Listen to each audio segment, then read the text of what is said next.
नाजरीन, वीनस के मेहमान विद मनाहिल शेख। और आज हम बात करेंगे अपने ग्रीन झंडे के ऊपर, पाकिस्तान यानी कि पाकिस्तान के ऊपर।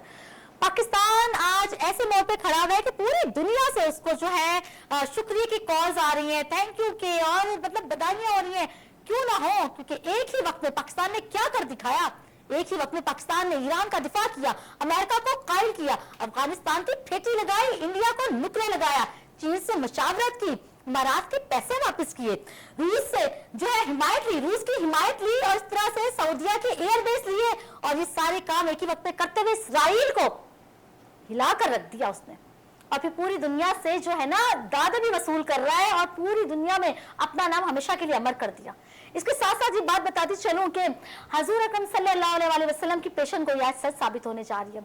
शाह फैसल बेस पर पाकिस्तान का कब्जा है, यानी कि कब्जा ना कहूंगी कि पाकिस्तान के हवाले है शाह फैसल बेस, जो कि 500 किलोमीटर के फासले पर है इसराइल से। और अब वहां पर एयरबेस में हमारे शाहीन मारखोर खड़े होकर इसराइल के सर पर पहरा दे रहे हैं। और वो पेशन गोई हजूर अकरम सल्लल्लाहु अलैहि वसल्लम की साबित हो गई, मतलब पूरी होने जा रही है, कि जब उन्होंने कहा था कि एक ऐसी फौज जो कि अरब में से नहीं होगी और वो उभरेगी, और उनके पास अरब से बेहतर हथियार होंगे, और वो इस दीन की मदद करेगी, और इस तरह से वो ईमान की और मुसलमानों को आगे लेकर चलेगी। और वही हुआ। और वो कौन सी कौम थी, वो कौन सी फौज थी? वो है पाकिस्तान की फौज। फील्ड मार्शल आसिम मुनीर, उन्होंने पाकिस्तान का नाम पूरी दुनिया में रोशन कर दिया, अमर कर दिया। और इस डिस्प्यूट को जो है, ये जो डायलॉग है, ये जो हमारा एक सालसी का सफारतकारी थी, उसको पूरी दुनिया जो है सराह रही है। क्यों ना सराहे, क्योंकि एक ही वक्त में इतने सारे काम कर लिए, सबको होश ठिकाने लगा दिए। और अब जो है ना एक और बात बताती चलूं कि पाकिस्तान ने वो कर दिखाया है ना, वो कर दिखाया है, यानी कि पाकिस्तान के एयरबेस, जहां एयर स्पेस जो था, जो कि पाकिस्तान का एयर स्पेस नहीं था, और कभी पाकिस्तान उस एयर स्पेस को यूज नहीं किया था, वहां से ईरान को बाहिफाजत लेकर आना उसके तैयारे को, और वापस बाहिफाजत छोड़ के आना। तो सोच लें, पहले भी मैंने कहा था कि सिर्फ 22 मिनट की मार है तेल अबीब, तो जरा होश के नाखून ले लें। तो प्रोग्राम का बाकायदा आगाज करती हूँ। मेरे साथ मेहमान गिरामी में मौजूद है सिंध के डिप्टी जनरल सेक्रेटरी पीटीआई से मौजम खान साहब, और आपको खुशामदीद। इसके साथ साथ हमारे साथ रायला टिवाना है, और इसके साथ साथ हमारे साथ मौजूद है साबिर हुसैन मलिक, पीटीवी के सीनियर होस्ट, और मैडम रायला टिवाना जो कि एक्स डिप्टी जनरल सेक्रेटरी रह चुकी हैं, और बहुत से इन लोगों ने अरूज व ज़वाल देखे हैं। और सबको खुशामदीद अपने प्रोग्राम में। सबसे पहले मौजम खान साहब, क्या कहेंगे अब पाकिस्तान के बारे में, जो जापान के अंदर, रशिया के अंदर, हर जगह, ईरान के अंदर हमारे दिल दिल पाकिस्तान हो रहा है, क्या कहेंगे इस बारे में? जी, सबसे पहले अस्सलाम वालेकुम, और आपका बहुत शुक्रिया कि शो में आपने मदऊ किया। आपने जो इंट्रो दी है और आप जो कह रही है, इसमें मेरा ख्याल में दो राय भी नहीं है, लेकिन इंटरनेशनली पाकिस्तान का एक अच्छा इमेज बिल्ड हुआ है।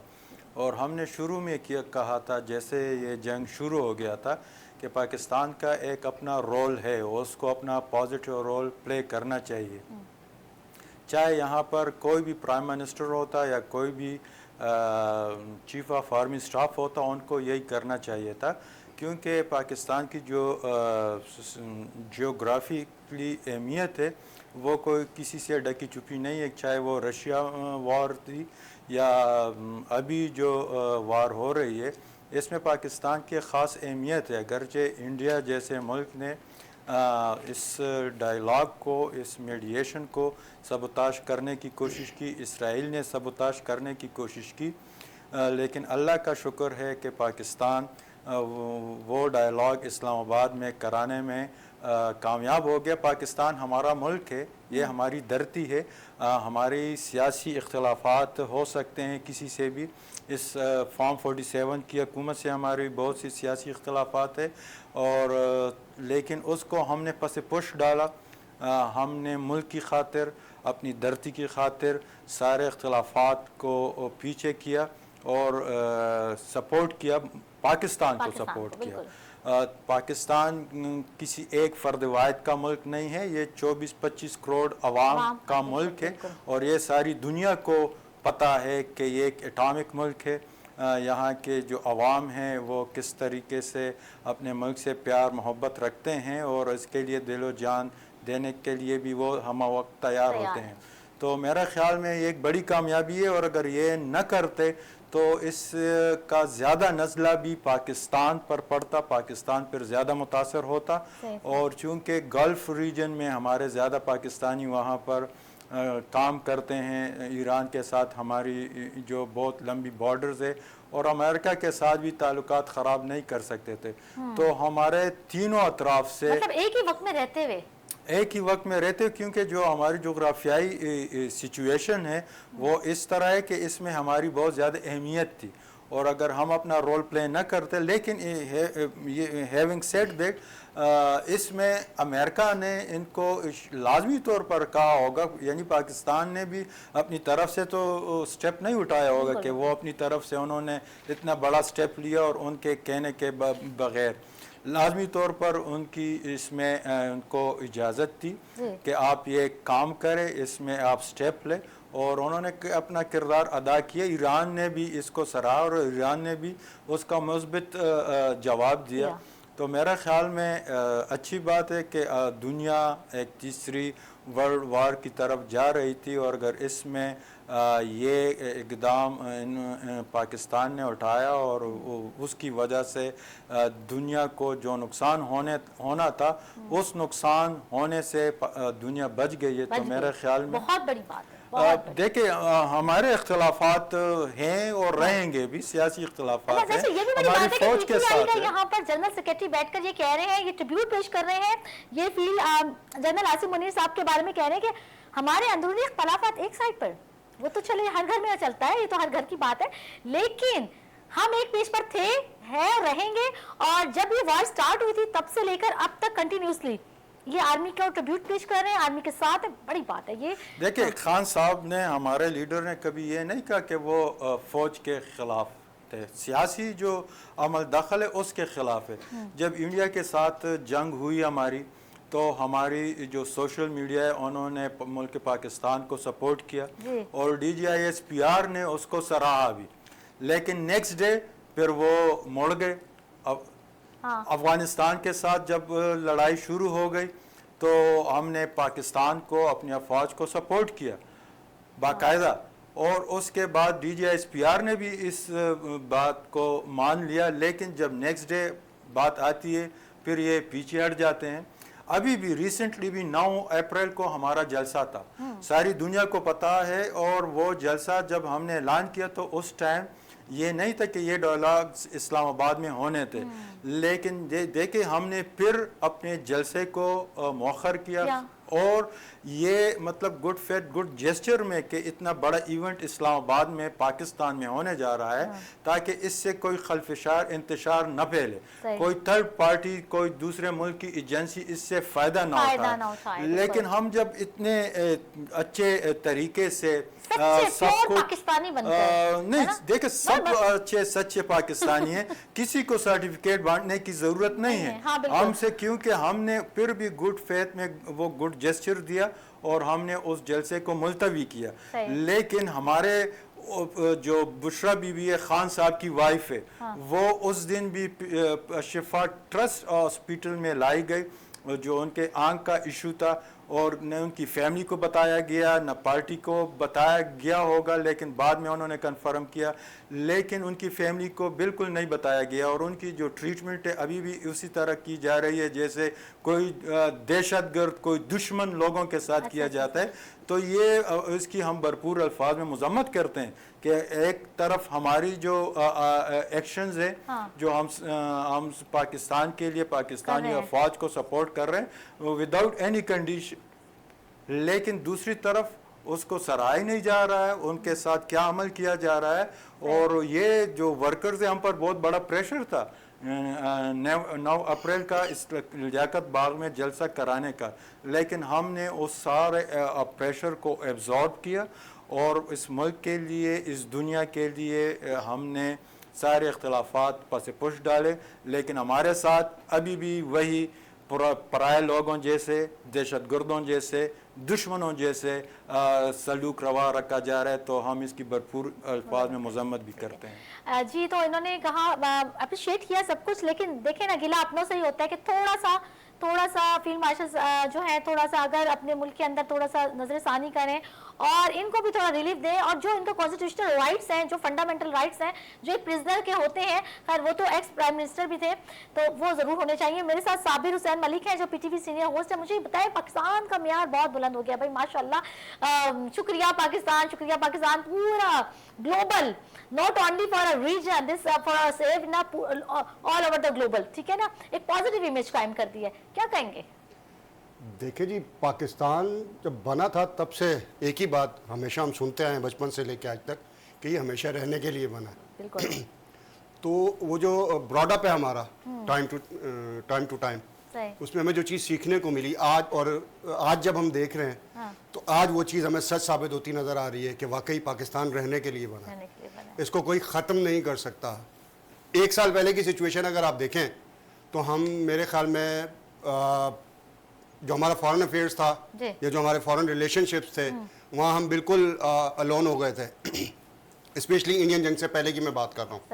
और हर जगह से हमें कहीं ना कहीं से कोई ना कोई टीजर या कोई ना कोई थ्रेड हमें मिल रहा था, रिसीव हो रही थी कि जी आप यूँ कर लें, आप यूँ कर लें। स्पेशली जो IMF की सिचुएशन है, जो हमने बड़ी मुश्किल उसमें बाउंडिंग में हमने जो साइन किया है एग्रीमेंट, और जो सिचुएशन थी इकोनॉमिकल जो पाकिस्तान की उस वक्त, तो ये सारी चीज़ें जब हम देखते थे तो दिल दुखता था। और हमारे पासपोर्ट की कोई वैल्यू नहीं होती। बिल्कुल ऐसा ही है, मैं भी उसी तरह आ रहा था। और जब हम अब्रॉड स्पेशली ग्रीन पासपोर्ट लेके जाते थे तो हम पे खास तौर पे एक चेक था जो बहुत कम ममालिक पे होता है। कस्टम नहीं करते थे। मैं खुद गई हूँ भाई, 6 घंटे मुझे खड़ा रखा है, कस्टम नहीं किया मेरे साथ, फिर मैं बेहोश हो गई वहीं पर। बिल्कुल ऐसा ही है, मतलब देखिए हमारी क्या हैसियत। बिल्कुल ऐसा ही है। लेकिन आज का दिन जो है वो प्राइड का दिन है, प्राउड का दिन है। और सबसे बड़ी बात जो ये है, फील्ड मार्शल साहब आसिम मुनीर साहब, मैं समझता हूँ इस वक्त मुस्लिम उम्मा के लीडर तो थे ही थे, लेकिन उसके साथ साथ थ्रू आउट द वर्ल्ड उन्होंने अपने आप को एज अ लीडर प्रूव किया। उसकी रीजनिंग मैं आपको बताऊं, उसका रीजन ये है कि जो कन्विंसिंग पावर मैंने फील्ड मार्शल साहब में देखी है, वो मैंने आज तक किसी chief of army staff, specially वो Pakistani chief of army staff, मैंने नहीं देखी।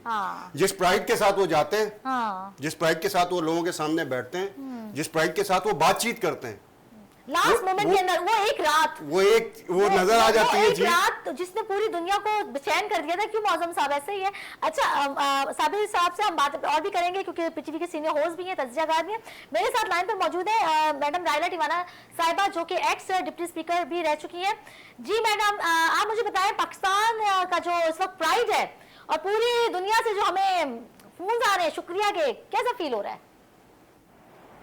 शुक्र अल्हम्दुलिल्लाह, सफीर अमन जो है वो पाकिस्तान करार दिया। और सबसे बड़ी बात है कि इस खतनाइल आपने खुद ही बहुत बड़ी तस्दीक कर दी हजरत मोहम्मद मुस्तफ़ा सल्लल्लाहु अलैहि वसल्लम का, जो आपने बिशारत दी थी कि इस इलाके से होगा, तो आज खून और बढ़ गया आपकी इस बात से।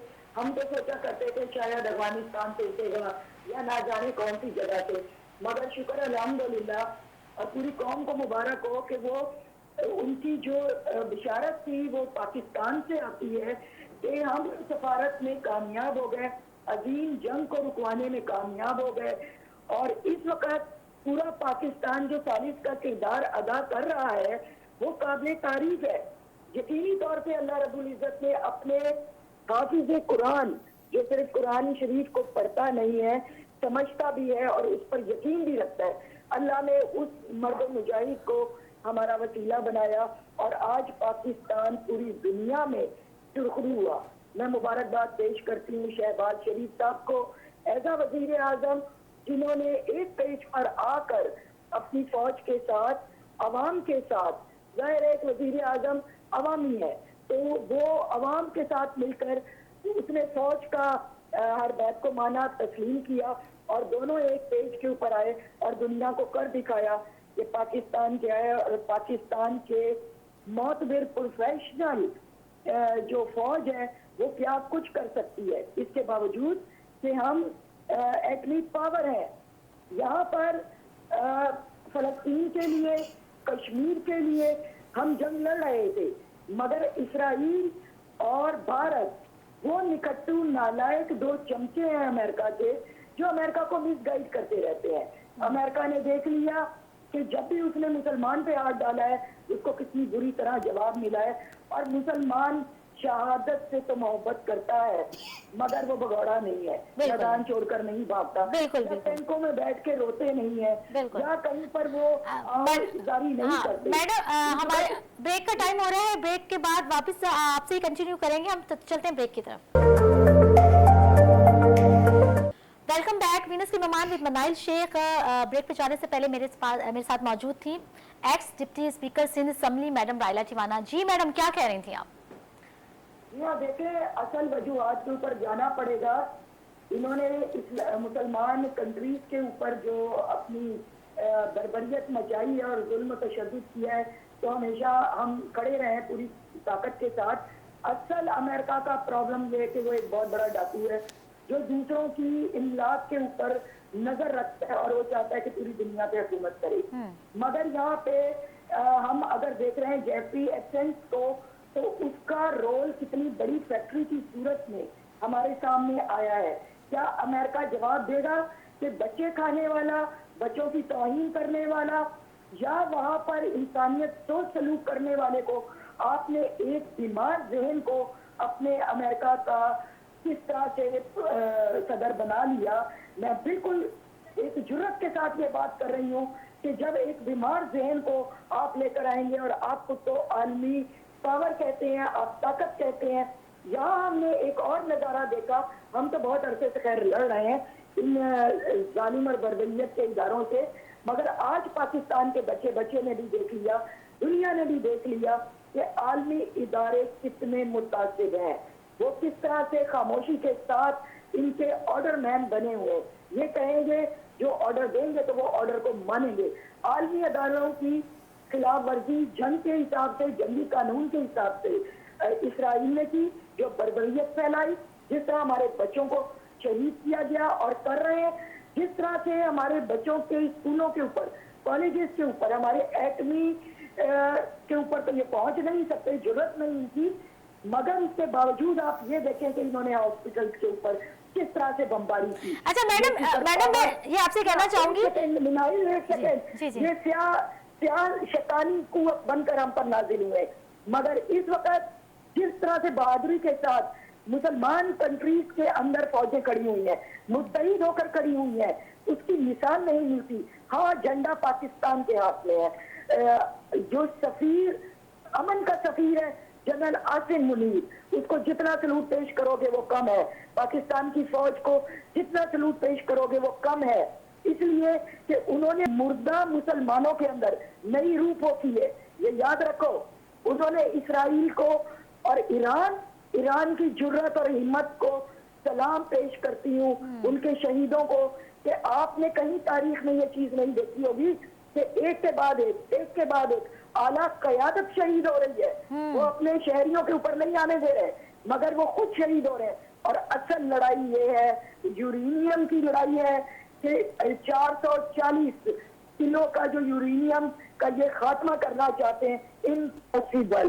असल लड़ाई ट्रम्प ने उस पर कब्जा करना था ना, ट्रम्प ने असल में लड़ाई ये थी कि ट्रम्प चाहता नहीं है कि चाइना को तेल, गैस और ये पेट्रोल वगैरह ये सब कुछ चाइना को मिले। असल मसला तो ये था ना, तो उसको रशिया चाइना हजम नहीं हो रहा था। अब रशिया, चाइना और ईरान ने वाज़ेह पैगाम दे दिया कि भाई खत्ते के सरदार बनने की जरूरत नहीं है, तो ट्रम्प को वाज़ेह पैगाम जा चुका है ये। और अच्छा, जहां तक आपने मैडम आपने कहा कि आलमी बिरादरी जो है और दूसरे जो ममालिक हैं, लेकिन अब दूसरी कंट्रीज भी बोल पड़े हैं। इसकी मिसाल मैं वाज़ेह दूं कि जॉर्जिया की जो इटली की जॉर्जिया मेलोनी जो वजीर आजम है इटली की, उन्होंने साफ आके ऐलान कर दिया, बड़ी जुर्रतमंदाना उन्होंने ऐलान किया है कि तिजारती, सफारती और डिफेंसिव मुआहदे उसने जो है खत्म करने का ऐलान किया है। तो ये बड़ी बात है, मतलब ये ट्रम्प के मुंह पर एक थप्पड़ है। देखें, सबसे बड़ी बात ये होती है कि झंडा लेके कौन खड़ा है। हजरत जाफर बिन तैयार खड़े थे ना, झंडा लेकर, एक हाथ कटा, दूसरा कटा, सीने के साथ कटे बाजुओं के साथ झंडे को थाम लिया, और फिर साहबा इकराम ने उनको थाम लिया। इस वक्त वही बात हुई है। ईरान की हिम्मत, उसको कोई चैलेंज नहीं कर सकता। उन्होंने अपने झंडे की अपनी सरहदों की, अपनी आवाम की और अपनी रिवायतों की हिफाजत की है। बिल्कुल ऐसे कभी भी गजवा ओहद की याद दिला दी, बिल्कुल गजवा ओहद भी। उसके अंदर पाकिस्तान जो अपने बहुत कुछ हासिल कर सकता था इस वक्त, बहुत सारी बारगेनिंग कर सकता था, उसने वो बारगेनिंग नहीं कबूल की और वो टकरा गया इस वक्त उन बातों के साथ जो गलत है, जो जंगी असूल के खिलाफ है। क्योंकि पाकिस्तान की फौज हमेशा, आपने देखा ना, बुज़दिल वो जो है काली माई का चमचा करचा, वो मोदी जो है वो हमेशा, और उनके मीडिया का आप देखे कदर मजाक उड़ा है, उनके मीडिया ने तो ऐसी तैसी मार दी भारत की। आप देखो ना, कभी हमारे कहीं हमले कर रहे हैं, कभी कहीं, और हमारा रिएक्शन क्या था? दुर्तबारी, संजीदगी। हमने कभी भी आबादियों के ऊपर हमले नहीं किए मुसलमान ने। बिल्कुल सही बात जी। उनके दिलों के ऊपर हमने हमले किए हैं, उनके इदारों के ऊपर हमने हमले किए हैं। कहीं हमसे कोई बच्चा नहीं कभी कत्ल हुआ, कहीं किसी औरत का इस्तेसाल नहीं हुआ। बिल्कुल, हम मुसलमान है ना, मुस्लिम्स है ना, हमारा तो ये मेयार ही नहीं है ना, बिल्कुल हमारा मेयार नहीं है। अच्छा, ये हमारे साथ बहुत सारे हैं, ये बहरीन और फलाना ढिमकाना, ये बहुत सारे हैं दुबई शुबई टाइप के लोग, मगर उनके भी घुटने टेक दिए। पाकिस्तान, ईरान ने उनके घुटने टेक दिए।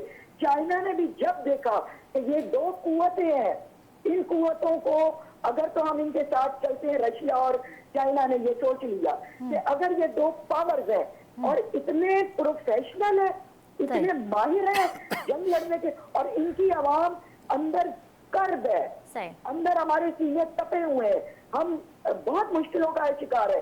उसके बावजूद जब आज आई, हमारी फौज ने कहा, पुकारा, तो सबने कहा लब्बैक। अगर हमारा यकीन है, अल्लाह के बाद अगर यकीन है तो पाक फौज के ऊपर है। तो मैं समझती हूँ कि ये वो वक्त है जिस वक्त दुनिया को हिला के रख दिया, हिला के रख दिया, सबका यकीन आज पाकिस्तान के ऊपर है। बहुत शुक्रिया जी जी मैडम। साबिर सैन मलिक साहब हमारे साथ मौजूद। जी आप क्या लाइन पर है? लाइन पर है हमारे साथ, लाइन पर है। जा तो नहीं रही है? नहीं लाइन पर है हमारे साथ। जी जी, अच्छा आप जवाब देंगे इनका? इनसे बात ठीक है।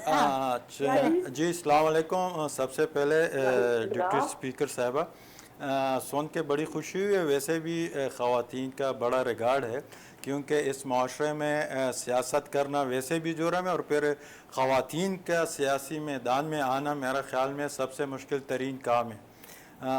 देखिए, पाकिस्तान जिस तरह आप फरमा रही है उससे तो चले इत्तेफाक कर लेते हैं, लेकिन मुझे ये ज़रा बता दे, ये पंजाब हुकूमत में किसकी हुकूमत है? 7 अप्रैल को अडियाला जेल के सामने क्यों 51 लोगों पर दहशतगर्दी के पर्चे काटे गए हैं, कि क्यों गोलियां चलाई गई है? उसका जवाबदेह कौन है? जो बुशरा बीबी, वो भी एक खातून है, उस खातून के सेहत के साथ क्यों खिलवाड़ किया जा रहा है? मुझे ये यकीन है और आप जैसी ख़वातीन से तवक्को रखता हूँ कि वो जब इस मैदान अमल में मौजूद है कि वो कम अज़ कम ख़वातीन के लिए आवाज़ ज़रूर उठाएंगी। उनकी सेहत के साथ जो खिलवाड़ किया जा रहा है, तो आपके इस पर क्या मौक़िफ़ है? आप अपनी जो पंजाब सीएम है उनसे क्यों नहीं कहती है कि ये जो पर्चे काटे जा रहे हैं, ये क्यों पर्चे काटे जा रहे हैं? प्लीज़ आप इस तरह ना करें। वो भी खातून है, आप भी खातून है, तो कम अज़ कम आप इस पर भी ज़रा आवाज़ उठाए। आपसे यही तवक्को है। और डिप्टी स्पीकर की बहुत बड़ी मतलब रिकॉर्ड है, तो और बहुत बड़ी आवाज़ है, तो आप काइंडली इस पर ज़रा आवाज़ उठाएं। बहुत शुक्रिया। मैं आपसे एक बात सिर्फ कहना चाहती हूँ इस चैनल के तवज्जुह से, कि अगर आप मेरी हिस्ट्री उठाकर देखेंगे तो जेलें और कैद, ठीक है, ये सियासत में अपना एक गंदा रंग जमाया हुआ है। यहाँ पर जब बेचारे लावारिस और नहीं जी, मैं मेरे बहुत स्ट्रेट फॉरवर्ड क्वेश्चन है, स्ट्रेट फॉरवर्ड आंसर चाहिए। आप इसको कंडेम कर रही है कि नहीं? देखिए, जिस तरह सारी दुनिया आज अमेरिका को लान तान कर रही है, जॉर्जिया मिलानिया खुद प्राइम मिनिस्टर है, वो एक खातून है, जिस तरह उन्होंने कन्फ्रंट किया अमेरिका को, इसराइल को, आया आप इसकी कंडेमनेशन कर रही है कि नहीं? आप उस वक्त बच्चे होंगे जिस वक्त हम ये जंग लड़ रहे थे, लाल किले के अंदर हमें कैद किया गया, हमें जिंदानों के अंदर डाला गया। तो मैं ये कहती हूँ कि सिर्फ अपना अपना ना देख, वो कहते हैं ना यार शेख, अपना अपना ना देख, देखना चाहिए मुल्क और कौम का भी।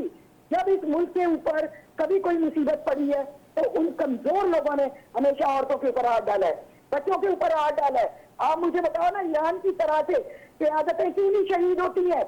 ईरान के अंदर तो सारी क़यादतें शहीद हो रही हैं। आप अपनी ये जो आप अपनी जो आप अपनी सॉरी टू से आप जो आपकी जो सियासत है वो आप फिर 90 की दिहाई में चली जाती है। मैं अभी की बात कर रहा हूँ, 2026 की बात कर रहा हूँ, 7 अप्रैल की बात कर रहा हूँ। नहीं, 7 अप्रैल की मैं बात कर रहा हूँ, मैं 7 अप्रैल की बात कर रहा हूँ। मैडम राइला वो कह रहे हैं कि आप इसको कंडेम कर रहे हैं कि जो बुशरा बीबी के साथ हो रहा है उनको जो कॉन्स्टिट्यूशनल खातून है, हम कर रहे हैं, वही तो बता रही हूँ इनको वही बता रही हूँ कि ये चीजें हम कंडेम कर रहे हैं। और अगर ये मेरी फेसबुकें देखें, अगर मेरे व्हाट्सएप देखें, और कराची के लोगों को, वो तो किसी से मुलाकात नहीं करते, पीटीआई के लोग, उनसे बात क्या की जाए?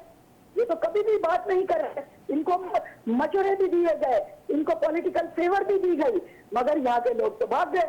तो ये आ नहीं रहा मैदान के अंदर, कौन आ रहा है? सिर्फ इस्लामाबाद और लाहौर पर पेशावर के लोग। यानी कि मैडम राइला कंडेम कर रही हैं। मैडम आप कंडेम कर रही हैं इसको? जितना कुछ मैंने कहा है मैं वो सब कुछ कर रही हूँ। ये नहीं करेंगे। खातून हो के खातून पर जो जुल्म हो रहा है, बर्बरियत हो रहा है, आप उसको नहीं करें। मुजरिम भी है, खातून बहुत कुछ भी है, वो मुजरिम भी है, वो दहशतगर्द भी है, उनकी भी कुछ राइट होती है। जो दहशतगर्द भी होते हैं उनका भी राइट है कि जो राइट टू ट्रीटमेंट मिलना चाहिए कि नहीं मिलना चाहिए। ऐसा खातून कुछ नहीं। जब आप सियासत में आ गए तो फिर सियासी ये नहीं, राइट टू ट्रीटमेंट भी नहीं मिलना चाहिए। खातून को भी छोड़ दे, राइट टू ट्रीटमेंट भी नहीं होना चाहिए। जुर्म नहीं है, किसी पे कोई जुर्म नहीं है। यही आपकी सियासत है, यही आपका वतीरा है। आप डबल स्टैंडर्ड्स का शिकार है। एक तरफ आप अमेरिका को कंडेम कर रहे, दूसरी तरफ मुल्क के अंदर जो फस्ताहियत है, जो एक खातून के साथ जो सब कुछ हो रहा है, आप उस पर नहीं आ रही है और आप कह रहे हैं कि जो कुछ हो रहा है सही हो रहा है। रहेंगे तो दूसरे को क्या सुनेंगे? उनकी आप तो दूसरे को भी सुनना है। आपका मौकिफ तो आपकी पार्टी को मिल गया, ठीक है ना? अब दुनिया को भी मिलना चाहिए। अच्छा। इस वक्त अगर किसी दिन मिसाइल औरत पर कोई प्रोग्राम करेंगे तो मैं जरूर बोलूंगी। अच्छा मैडम मेरे जी पाकिस्तान पर प्रोग्राम करेंगे। जी बिल्कुल। अच्छा ये पाकिस्तान के अंदर ही हो रहा है, पाकिस्तान से बाहर नहीं हो रहा है, पाकिस्तान के अंदर ही सब कुछ हो रहा है। अच्छा मैं एक सवाल करूंगी मैडम राइला दीवाना से। मैडम आप ये मुझे बताएं कि जो प्रिजनर्स होते हैं और जो हमारे प्रिजनर्स ऐसे जो एक्स प्राइम मिनिस्टर्स हो, ठीक है, कोई भी प्रिजनर होता है उसका कॉन्स्टिट्यूशनल राइट्स या ट्रीटमेंटल राइट्स होता है या नहीं? बस सिर्फ सिंपल आंसर बताएं मुझे, फिर मैं ब्रेक की तरफ चलती हूँ। जो आपका लॉ है ना पाकिस्तान का, जो आइन है आपका पाकिस्तान का, इस्लाम का की रोशनी में बना हुआ आइन है 73 का, राइट? वो अभी तक तब्दील नहीं हुआ। 18वीं फलानी ढिमकानी ये तरमीमों के हम खिलाफ हैं, क्योंकि ये अपनी वजह से इन्होंने हुलिये बिगाड़ दिए। बिल्कुल। तो हम समझते हैं इनको किसी को कोई राइट नहीं है, ठीक है, चलें। किसी को कोई ये दहशतगर्द है। ये कह रहे हैं कि इनको नहीं, वो कह रहे हैं कि इनको कोई राइट नहीं है, ये दहशतगर्द है, ये पता नहीं कहाँ से, ये पाकिस्तानी भी नहीं है, इसको राइट टू डेथ होना चाहिए। That's what I understand. मतलब ये देखिए ना, स्पीच ऑफ फ्रीडम सबके पास है, उनका ये मौकिफ है, उनका मौकिफ आपने क्वेश्चन किया, उनका नहीं, ये देखिए ये हो नहीं सकता कि कोई जो सियासी बंदा होता है, जो पॉलिटिकल बंदा होता है, वो इस तरह का कॉन्स्टिट्यूशनल राइट्स होते हैं प्रिजनर के। बिल्कुल, देखिए ज्यादती किसी के साथ भी, एग्जैक्टली, ज्यादती किसी के साथ भी हो, वो एक्सेप्टेबल नहीं है। वो किसी के साथ भी एक्सेप्टेबल नहीं है। मैम कहीं नहीं है, हकूक पूरे हैं। अब उसके अंदर अगर पार्लियामेंट के अंदर अपनी मर्जी का कोई आप इंतखाब करें। भाई हम पार्लियामेंट की बात नहीं कर रहे। 5 मिनट दे तो मैं इसको क्लियर। आप किसी और को भी मौका जरा दे दें। ये सिंध का पार्लियामेंट हाउस नहीं है, जरा किसी और को मौका दे दें। काम करते हैं, ब्रेक की तरफ चलते हैं, ब्रेक के बाद फिर हम इसको कंटिन्यू करेंगे। तो मैडम राइला दीवाना का आंसर आपके पास आ गया, ठीक है? तो कहें कि आइन जरूर पढ़ेंगे। जी बिल्कुल। मैडम का आंसर आपके पास आ गया जी। तो हम ब्रेक की तरफ चलते हैं। मैडम राइला दीवाना आपका बहुत बहुत शुक्रिया, थैंक यू, आपने ज्वाइन किया। आपने हमारे जर्नल को पाकिस्तान का म्यार जो है उस पर आपने बात की, अपने शेरों के लिए बात की, अपने मारखोर्स के लिए बात की। तो आज हम प्राइड फील कर रहे हैं, तो बहुत शुक्रिया मैडम। चलते हैं ब्रेक की तरफ। Welcome back. वीनस के मेहमान विद मनाइल शेख। ब्रेक पे जाने से पहले बात हो रही थी, मैडम रायला टिवाना थी जो कि एक्स जो है स्पीकर थी सिंध असम्बली की, डिप्टी स्पीकर, और बात ये हो रही थी कि चले बहुत अच्छा हुआ आज हम प्राइड फील करें, लेकिन जो मुल्क के अंदर कुछ किसी के साथ भी गड़बड़ हो रही है, अगर हम as a citizen, as a Pakistani, fundamental right, साहब मुझे बताइएगा, जो अभी मौजम साहब ने सवाल उठाया था कि एक कॉन्स्टिट्यूशनल राइट एक एवरी पर्सन का, ठीक है, प्रिजनर राइट्स, ट्रीटमेंटल राइट्स होते हैं या नहीं होते? नहीं, मैम कह रही थी ना कि जी आप आइन पढ़ें, तो आइन में डेफिनेटली ये सारी चीजें मेंशन है। अगर आप वाकई आइन पढ़ें तो उसमें आपको लगेगा, क्योंकि ह्यूमन राइट्स तो हमेशा देखें, जब हम दीन की बात करते हैं वहां भी ह्यूमन राइट्स हैं। पहली बात ही यही है। आप अल्लाह का फरमान देख लें, सबसे जो बड़ी बात है वो ये है, वो कहता है कि मैं अपने हकूक माफ कर दूंगा, मैं अपने बंदों के हकूक माफ नहीं करूंगा। सही बात। तो हकूकुल इबाद सबसे ज्यादा इंपॉर्टेंस है। तो वो क्या है, वो बेसिकली ह्यूमन राइट्स की बात हो रही है। तो ज्यादती चाहे उनके साथ हो चाहे इनके साथ हो, किसी के साथ भी हो, उसको कंडम करना चाहिए। और मैं समझता हूँ कि सबके सामने उसका बरमला इजहार भी करना चाहिए। पॉलिटिकल एफिलिएशन अपनी जगह मौजूद रहती है, वो चाहे किसी भी पार्टी से हो। तो जो चीज कंडम करने की है, मेरे ख्याल में उसको अगर कर दिया जाए तो एक अच्छा एनवायरनमेंट जरूर क्रिएट हो जाता है। बुशरा बीबी को क्या ट्रीटमेंटल राइट्स हैं कि उनकी फैमिली को बताना चाहिए, उनको ट्रीटमेंट देनी चाहिए, इस तरह से इमरान खान साहब को भी ट्रीटमेंट देनी चाहिए, उनकी फैमिली को भी उनसे मिलवाना भी चाहिए। एक जो भी प्रिजनर होता है उसका राइट होता है, तो ये तो कॉन्स्टिट्यूशन हमारे कॉन्स्टिट्यूशन के अंदर है। तो मेरे ख्याल में इसको कंडेम करना, सबके सामने करना कोई वो थोड़ी है, क्योंकि ये तो एक राइट। मैं वही कह रहा हूँ, बिल्कुल ऐसी बात है। दूसरी बात, हम जब इस हवाले से हम बात करें तो मैं आपसे जिक्र कर रहा था कि जो फील्ड मार्शल साहब हैं, असल जो चीजें देखें उनकी कन्विंसिंग पावर है। सही है। उन्होंने किस तरीके से चीजों को हैंडल किया है, अगर आप उसका सारा बैकग्राउंड देखें, जिस तरीके से नेगोशिएट किया है चीजों को उन्होंने। एक चीज आप देखें, इस्लामाबाद बुलाना सबको, और इस्लामाबाद को इतना हाइप देना, मेरे ख्याल में इस वक्त एक ही ट्रेंड चल रहा है लोकली भी और इंटरनेशनली भी, वो है इस्लामाबाद। पाकिस्तान, इस्लामाबाद। आज डोनाल्ड ट्रंप जो बात करने को तैयार नहीं था एक वक्त में पाकिस्तान से, आज वो कह रहा है पाकिस्तान शुक्रिया। मैं फील्ड मार्शल आसिम मुनीर साहब शुक्रिया, वजीर आजम पाकिस्तान आपका शुक्रिया। तो ये किसका शुक्रिया था? तो कहा जो बर्दाश्त नहीं, वो तो आपने, आप जब अपना एमओएस खोल दी तो उसने कहा जी ईरान का भी शुक्रिया। लेकिन इस सारे शुक्रिया के पीछे अगर आप देखें, जिसकी एफर्ट है, जिनकी सारी ये काविश है, तो वो हमें जो नजर आता है मुल्क, वो मुल्क नजर आता है पाकिस्तान। तो जो प्राइड है ना, उसको तो फील करना चाहिए। साहब मुझे बताइएगा, जब इतना सब कुछ किया तो क्या फील्ड मार्शल से उम्मीद हम रख सकते हैं कि वो इमरान खान का जो इतना बड़ा इशू जिसकी वजह से मुल्क डिस्टर्ब हो रहा है, तो उसको भी सॉर्ट आउट करेंगे बड़े अच्छे तरीके से? देखिए जी, पॉलिटिकल स्टेबिलिटी किसी भी मुल्क के लिए बहुत जरूरी होती है, हर हवाले से। सही है। वो चाहे अपोजिशन में हो एक पार्टी या वो गवर्नमेंट में हो, ये दोनों के लिए वो एक्सेस होना चाहिए जो जिस वक्त गवर्नमेंट में है उसको हासिल है। उसकी रीजन मैं आपको बताऊं। देखिए, कंपैरिजन जब आप करते हैं ना किसी भी चीज का, हम जब स्टूडेंट होते थे ना, तो जो वैल्यूएबल या जो अच्छे स्टूडेंट होते थे, शॉर्ट मुझे बताइए कि आसिम मुनीर साहब से हम एक्सपेक्ट कर सकते हैं कि वो बिल्कुल कर सकते हैं मुल्क के अंदर ये सिचुएशन, वो तो इतनी बड़ी सिचुएशन कर ली, बिल्कुल कर सकते हैं। बट अगेन कुछ चीजें दूसरे एंड से भी सही होने की अभी है, उसमें गुंजाइश है उसमें। तो वो अगर हो जाए तो मेरे ख्याल में वो ग्राउंड क्रिएट हो जाएगा जहां बैठ के ये बात हो सकती है। दूसरा एंड क्या है? मैं साबिर भाई की बात से बिल्कुल मुत्तफिक हूँ। यही स्टांस होना चाहिए, क्योंकि हमारे चारों अतराफ इस वक्त मुल्क खतरात से घेरा हुआ है, और दुश्मन को ये चांस नहीं देना चाहिए कि वैसे ना हो कि वो इससे कोई फ़ायदा उठाए। पॉलिटिकल स्टेबिलिटी मुल्क के लिए ज़रूरी है, जिससे आपकी जो मईशत है वो सर्कल करती है, जिससे आपके दुश्मन कभी सोच भी नहीं सकते हैं कि हम इस मुल्क पर हमला करें। जैसे इंडिया गाय बगाए अभी भी वही कह रहा है, अभी भी उन्होंने इन डायलॉग को सबोताज करने की मुकम्मल कोशिश की। इसराइल इन डायलॉग्स के खिलाफ था, तो इस वजह से पीटीआई की लीडरशिप ने बहुत ही जिम्मेदारी का सबूत दिया।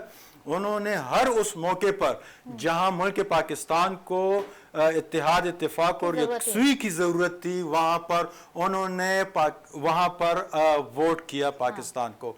लेकिन अब जैसे हमारी डिप्टी स्पीकर साहिबा जो कह रही है, ये वो माइंड सेट है, और ये 90 वाला माइंड सेट है जिसकी वजह से हमारे जैसे ये कह रहे फील्ड मार्शल साहब के आगे पीछे ये लोग होते हैं और वो कहते हैं कि ये दहशतगर्द है, ये दुश्मन अनासर है, पता नहीं ये कहाँ से आए हुए और इनको ऐसे ट्रीट किया जाए जैसे राइट टू डेथ इनके लिए पेनल्टी डेथ होनी चाहिए। और इस चीज को हम कंडेम करते हैं। ये जो सोच है ये बहुत ही खतरनाक सोच है, ये इस मुल्क के लिए ज़हर कातिल है और इस चीज को, इस सोच को मैं कंडेम करता हूं। हमें जरा इनलाइटन मॉडरेशन में जाना चाहिए। दोनों अतराफ से टेम्परेचर को कूल करना चाहिए। और अगर आपको याद हो आपकी शोज में जब ये जंग छिड़ गई थी, मैंने कह दिया था कि पाकिस्तान को अपना पॉजिटिव रोल प्ले करना चाहिए और इसके लिए हुकूमत पाकिस्तान को भी पीटीआई के लिए गुड जेस्चर करनी चाहिए और CBMs लेनी चाहिए ताकि ये जो टेम्परेचर है वो कूल डाउन हो जाए और इस मुल्क की खातिर, इन आने वाली नस्लों की खातिर, इन जो लीडरशिप है पाकिस्तान की, कम से कम अस्करी लीडरशिप, उनको सोचना चाहिए कि इतना अगर बड़ा मार्का हमने दुनिया के लिए सर कर सकते हैं तो ये इंशाल्लाह ये भी कुछ नहीं है, लेकिन इनके लिए नियतों का ठीक होना बहुत जरूरी है। और ऐसी सोच जो हमारी डिप्टी स्पीकर बीइंग खातून हो के वो रख रही है, उसको इस सोच को तर्क करना चाहिए। जी साहब क्या कहेंगे? देखिए हमारी भाई की कुछ बातें तो बिल्कुल ठीक है। असल देखिए जो चीज़ है जो प्रॉब्लम क्रिएट कर रही है ना इस वक्त, और जो पीटीआई का खासा भी है वो इनका सोशल मीडिया है। अच्छा ठीक है, जब आप वहाँ चीज़ें देखते हैं ना तो वो जो चीज़ें हैं वो डेलिबरेटली हो रही हैं या जिस तरीके से भी हो रही है वो नहीं होनी चाहिए, स्पेशली फॉर करंट सिचुएशन। मैंने कहा ना दूसरे एंड से भी, वो दूसरा एंड बेसिकली यही है। देखिए कुछ चीजों को ओवरकम करना पड़ता है। हमारी भाई की साबिर ने भाई ने बड़ी अच्छी बात की। मैं आपको एक बात कहूँ, देखिए जो जिम्मेदार लोग हैं, पार्टी के जिम्मेदार लोग हैं, अगर उनकी तरफ से, उनकी सोशल मीडिया में उनकी तरफ से अगर कोई ऐसे ट्वीट्स आते हैं या सोशल मीडिया का इस्तेमाल होता है तो हम उनके जिम्मेदार हैं। लेकिन वो सोशल मीडिया जो लीडरशिप को भी नहीं बख्शती है, हम पर खुद कितना प्रेशर होता है, हमें खुद भी पता नहीं होता कि कौन कहाँ से इस सोशल मीडिया को यूज कर रहा है। लेकिन आप जब चीजों को खुद आगे बढ़ाएंगे, जिन पर बड़ी जिम्मेदारी है, बड़ी जिम्मेदारी किन पर है? हुकूमत पाकिस्तान पर है, हुकूमत पर है। हम तो अपोजिशन में, अगर हुकूमत अपनी जिम्मेदारी निभाए, वो दो स्टेप्स आगे आए, हम 4 स्टेप्स आगे जाएंगे। लेकिन अगर वो सिर्फ ये कहे, उनकी डिप्टी स्पीकर जैसी सोच, आपने खुद सुन लिया कि राइट टू डेथ इनको है, राइट टू लाइफ इनको नहीं है। इसमें देखिए हमारी पे 2 चीजें बड़ी इंपॉर्टेंट है ना। एक तो मैंने आपसे कहा कि सोशल मीडिया जो आपका है ना, ठीक है, देखें ऑफिशियल बैठ के एडमिट कर रहे हैं, उनको अप्रिशिएट कर रहे हैं और जलसा तक जो उन्होंने कैंसिल कर दिया क्योंकि इस्लामाबाद में टॉक हो। मेरी गुजारिश सुन लेंगे तो बहुत सारी चीजों के सवाल, जो सवाल आपके हैं ना उनके जवाब आपको मिल जाएंगे।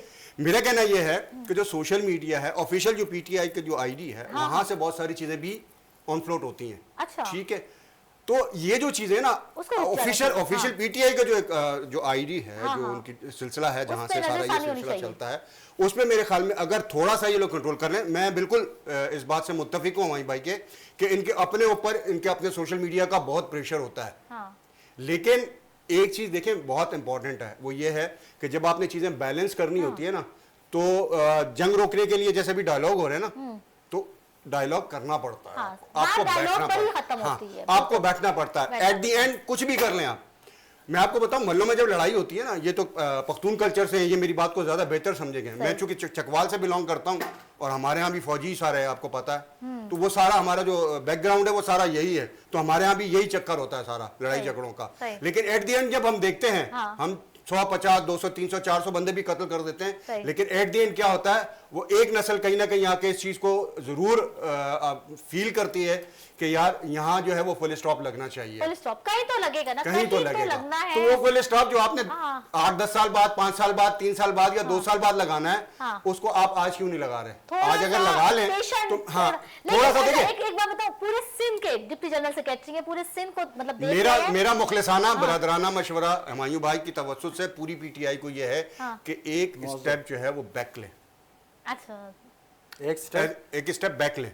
जिस पोजीशन पे आप हैं वो बहुत एग्रेसिव पोजीशन है। अच्छा। और एग्रेसिव पोजीशन में देखें अच्छा, आप एक छोटी सी बात हमेशा से हमारा मजहब हमें एक चीज से मना फरमाता है, वो क्या है? क्या? वो कहता है कि जब आप गुस्से की हालत में हो, गुस्सा हराम है और अल्लाह ताला फरमाता है कि आप उस गुस्से को पी जाएं। अच्छा, हराम होने के बावजूद, मुझे पूरा भरोसा आसिम मुनीर साहब पर। हराम होने के बावजूद हाँ। आप उसको पी जाएं। क्यों? गुस्से में और खुशी में, ये दो जगह ऐसी हैं जहां हमेशा फैसला गलत लेते हैं। हमेशा फैसला गलत, हमेशा फैसला गलत लेते हैं। हमने पानी पी लिए, हम गुस्से में नहीं है। अच्छा, बात यह है कि देखे हम क्या कह रहे हैं, मुलाकात की बात कर रहे हैं, ट्रीटमेंट की बात हो रही है। अगर इसमें कोई गलत है तो कोई बताए, कोई समझाए, ठीक है।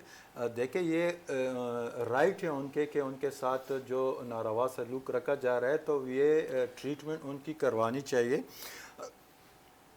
क्योंकि जो बीनाई है उनकी बहुत ज़्यादा जा रही है। सर मैं आपकी सारी बातों से मुत्तफिक हूँ। मेरा कहना यह है, देखें कोई भी गवर्नमेंट आई है पाकिस्तान में, वो बगैर एस्टेब्लिशमेंट के कभी भी नहीं है, ये हम सबको पता है।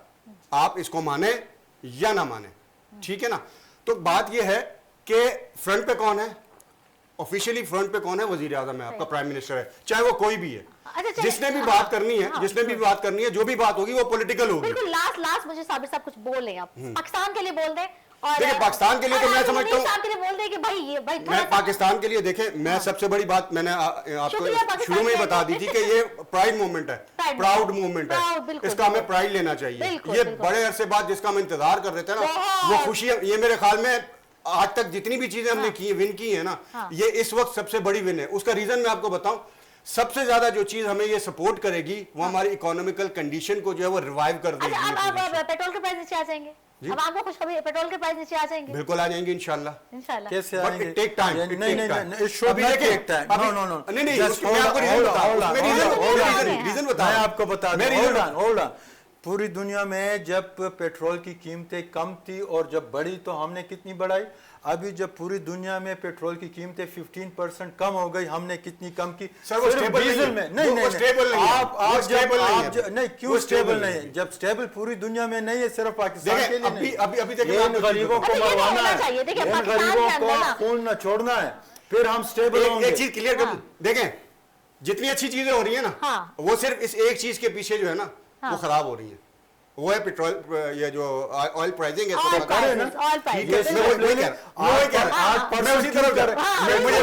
मुझे मौका देंगे तो मैं बात करूंगा। डीजल सिर्फ 8% उन्होंने प्राइस रिड्यूस की, मुझे मौका देंगे तो मैं बात करूंगा। ये क्यों डाला जा रहा है? और देखिए हमारी गवर्नमेंट से मुतालबा है कि आप यहाँ पर आप छोड़ दें, यहाँ जो ड्राइवर हजरात है, जो कैमरा मैन है, सबसे पूछ ले वो बेचारे किस तरह गुजारा कर रहे हैं।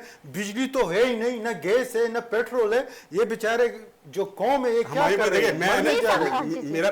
मैं चूंकि एनालिस्ट, ठीक है, मेरा किसी पॉलिटिकल पार्टी से हम वाइंड अप की तरफ जा रहे हैं, जल्दी मुझे बता मैं न्यूट्रली एक बात कर रहा हूं कि गवर्नमेंट के इस वक्त जितने अच्छे स्टेप्स हैं, उसके बावजूद इस एक चीज ने इस वक्त गवर्नमेंट की जो सिचुएशन है वो बैठ, क्योंकि उनके जेबें भरी जा रही है ना। देखिए मैं इस पे कोई कमेंट नहीं कर सकता, ये आप चूंकि आपका आपस का मामला है, ये सारी चीजें आप गवर्नमेंट चलाने के लिए एनालिसिस दे दे, सारी चीजें हमने मान ली, लेकिन पेट्रोल गवर्नमेंट चलाने के लिए बहुत सारी चीजें आपको करनी पड़ती हैं, बहुत सारे स्टेप्स लेने पड़ते हैं। दूसरा मेरा कहना यह है कि अवाम को बिल्कुल फैसिलिटेट होना चाहिए। जो इस वक्त प्राइसिंग कम हुई है वो उसका जो समर है वो पाकिस्तानी अवाम तक जरूर पहुंचना चाहिए। गरीब की जिंदगी बड़ी मुश्किल हो गई है, वो सही कह रहे हैं, लाइट नहीं है, गैस नहीं है, और पेट्रोल प्राइसिंग बढ़ने से सबसे ज्यादा जो इफेक्ट करता है वो आपका लोअर तबका जो है वो इफेक्ट करता है, हर चीज महंगी हो जाए। मैं इट्स नॉट अ पर्सनल, जैसे साबिर भाई ने कहा कि सारी चीजें पाकिस्तान की ठीक है, सिर्फ पेट्रोल की जो प्राइसेस है इससे पाकिस्तान को नुकसान हुकूमत को हो रहा है। साबिर भाई की सारी बातें ठीक है, लेकिन जब वो पेट्रोल पर गरीबों की बात फेयर एनालिसिस नहीं देंगे तो वो भी उसी तरह सारी बातें नहीं एक सेकंड चुप जाती है। कहने का मकसद है टू बी स्ट्रेट फॉरवर्ड, कि जो प्राइसेस है वो कम होनी उनको चाहिए। कम होनी चाहिए। मैंने स्ट्रेट फॉरवर्ड आपसे ये बात की, मैंने स्ट्रेट फॉरवर्ड ये कहा है कि आप जिस प्राइड की आप बात कर रहे हैं, जो प्राइड आप लेना चाह रहे हैं ना, जो प्राइड आप लेना चाह रहे हैं, वो आप तब तक नहीं ले सकते जब तक आपकी आवाम में वो चीज नहीं आएगी जो सेलिब्रेट आप करना चाह रहे हैं। Let me finish now, my turn now. इस तरह के अगर ये पेट्रोल की कीमतें कम नहीं करेंगे, ये बेचारे गरीब आवाम खुदकुशियों पर इनको मजबूर कर रहे हैं, खून नचोड़ा जा रहा है। आपके जो कैमरामैन है, आपका जो स्टाफ है, कहीं भी आप जाएं उन बेचारों से कोई पूछे, चलो आप बर्दाश्त कर लेंगे, हम बर्दाश्त कर लेंगे, लेकिन जो बेचारे गरीब आवाम है रातों रात ये बढ़ा देते हैं 50%, और जब कम होने का टाइम आता है तो फिर चूरन बेचते हैं। क्यों? ये चूरन बेचने वाली आवाम नहीं है, आवाम समझ चुकी है कि ये जेबों पर ये डाके डाले जा रहे हैं। सर हर आदमी का अपना पॉइंट ऑफ व्यू होता है। मैंने कोशिश एक बता एक लाइन मैंने अपना एक न्यूट्रल पॉइंट ऑफ व्यू देने की कोशिश की है। मैंने पाकिस्तान से आगे कोई चीज नहीं है। मैंने सिर्फ पाकिस्तान से अभी भी यही बात कर रहा हूँ कि पाकिस्तान है तो हम सब हैं, हमारी सियासत है, हमारे जितने भी काम है वो हमारा जाएंगे, वो हम हैं। इस वक्त जो टाइम है वो प्राइड लेने का और प्राउड लेने का टाइम है। अच्छा चले हम लोग फिनिश उसकी तरफ जा रहे हैं, बिल्कुल एंड की तरफ। और बहुत हमारे साथ जो गेस्ट मौजूद थे वो खान साहब जो सिंध के जनरल डिप्टी सेक्रेटरी हैं सिंध के पीटीआई से, साबिर हुसैन मलिक साहब है पीटीवी के सीनियर होस्ट है, इसके साथ साथ मैडम रायला टिवाना जो कि ex deputy speaker Sindh assembly. बात आज हमारे पास बहुत प्राइड की बात है, हम पूरी दुनिया पे फख्र महसूस कर रहे हैं, हमारा ग्रीन पासपोर्ट बहुत फख्र महसूस कर रहे हैं। और हम उम्मीद करते हैं अब अपने फील्ड मार्शल आसिम मुनीर साहब से कि बाहर का मार्का हमने सर कर लिया, अभी भी उम्मीद है आपकी तरफ है। एक तो पेट्रोल की प्राइसेस प्लीज कम कर दें, और दूसरा जो कॉन्स्टिट्यूशनल जो ट्रीटमेंटल राइट्स हैं एक प्रिजनर के, थोड़ा उस पर भी नजरसानी करें, तो ये फिर एक बैलेंस। तो आप जो है आप बिल्कुल आप हीरो हैं, आप पूरी पाकिस्तान के तो है ही है, पूरी दुनिया के लिए हीरो बन गए। तो अब मैं चाहती हूँ कि आप एक गरीब आवाम के लिए भी कुछ करें, पाकिस्तान के अंदर के मामला हल करें प्लीज, जो अंदर सियासी अनस्टेबिलिटी है उसको भी, और ये पेट्रोल के प्राइसेस प्लीज कम करते हैं। हमारी नजरें आपकी तरफ है, बहुत शुक्रिया। इंशाल्लाह मिलते हैं अगले प्रोग्राम की तरफ। वीनस के मेहमान विद मिनाइल शेख, अल्लाह निगहबान।